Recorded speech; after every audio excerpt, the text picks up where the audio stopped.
आज दुपारी मला पार्सल रिसीव्ह झालं होतं. म्हणजे खूप महत्त्वाच्या गोष्टी या पार्सलमध्ये मी आज मागवल्या होत्या. कारण की आपल्या बायकांना कितीही ह्या गोष्टी असल्या ना, तरी त्या कमी पडतात किंवा ऐनवेळेवर मिळत नाहीत. आता त्याआधी ना आंबे ज्यांनी खाल्लेत म्हणे त्यांनी भरपूर सारे जांभूळं खाल्लीत पाहिजेत असं म्हणतात. म्हणून खूप आंबे खाल्लेले आहेत आम्ही यावर्षी, म्हणून भरपूर सारे जांभूळं देखील खाण्याची तयारी आमची इथे झालेली आहे. पण त्याआधी ना इथे पीठ मळायला घेतलं, कारण सायंकाळच्या स्वयंपाकाची वेळ झाली होती. त्यामध्ये थोडंसं मीठ टाकलं, पाणी टाकलं आणि पीठ जे आहे ते व्यवस्थित असं इथं मळून घेत आहे. आता होते असं की या वेळेमध्ये पिलू ट्युशनला गेलेला असतो आणि त्यानंतर ना तो आल्याच्या नंतर त्याला भरपूर भूक लागते. म्हणून मग मी काही कुठलीही रिस्क घेत नाही. पहिल्यांदा पीठ मळून घेते, भाजीची तयारी करते, म्हणजे तो आल्याच्या नंतर मला गरम गरम त्याला जेवण देता येईल. आणि माझं नेहमी असं असते की मला एकीकडे मी भाजी टाकत असते, दुसरीकडे पीठ मळून व्यवस्थित अशा चपात्या टाकून घेते, म्हणजे गरम गरम जेवण पिलूला आणि पिलूच्या पप्पांना दोघांनाही मिळालं पाहिजे.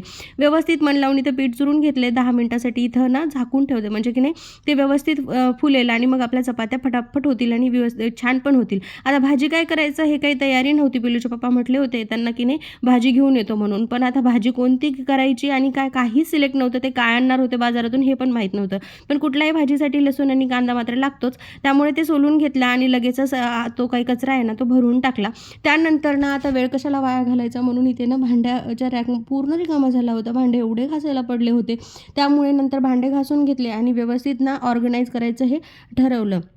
आता झालं असं की ह्या मध्ये जर भांडे नसले ना तर इतका खराब दिसतो, आणि व्यवस्थित भांडे लावलं की लगेच चकाचक आणि छान दिसतं. त्यामुळे माझी आवडती ही गोष्ट आहे. मला काही जरी नाही सुचलं ना कुठून आवरायचं आणि कुठून पसारा सावरायचा, तर त्यावेळी सगळ्यात पहिल्यांदा मी ही रॅक बाहेर काढते, घासते आणि व्यवस्थित त्यामध्ये अर्ध्याच्या वर भांडे लावले की ते छान दिसते. आता ह्या बनाना प्लेट्स ना मला खूप आवडल्या, ज्या की मी नाश्त्यासाठी स्पेशली आणल्या. त्यानंतर ह्या पण नाश्त्यासाठी आणलेल्या आहेत, ज्यामध्ये इडली सांबार चटणी असेल तर मी त्या घेते. त्यानंतर ह्या ज्या छोट्या आहेत ना त्या भाजीच्या प्लेट्स आहेत, वरणाच्या प्लेट्स आहेत, त्या पण तिथे व्यवस्थित अरेंज करून ठेवले. म्हणजे प्रत्येक प्रत्येक वस्तूसाठी ना एक जागा फिक्स केलेली आहे त्या रॅकमध्ये आणि त्या वस्तू तिथे लावते. आता हे बटाटे मला इथे दिसले, जर भाजीसाठी त्यांना आणायला वेळ झाला तर शेवटी बटाट्याचीच भाजी मी इथे करणार होते.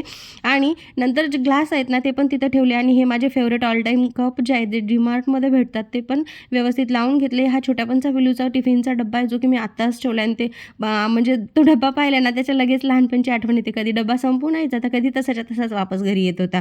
सो पहिल्यांदा आता हे सगळं व्यवस्थित लावून घेतलं. त्यानंतर तुम्हाला सांगते की पार्सलमध्ये काय आलं होतं. तर पार्सलमध्ये ह्या महत्त्वाच्या गोष्टी म्हणजे हे क्लचर मी मागवले होते, जे की आपल्याला घाई गडबडीमध्ये आपल्याजवळ किती जरी असलं तरी वेळेवर मिळतच नाहीत, म्हणून हा 4चा कॉम्बो मी मागवला होता. क्वालिटी पण खूप छान आहे. व्हिडिओ आवडला तर लाईक शेअर करा.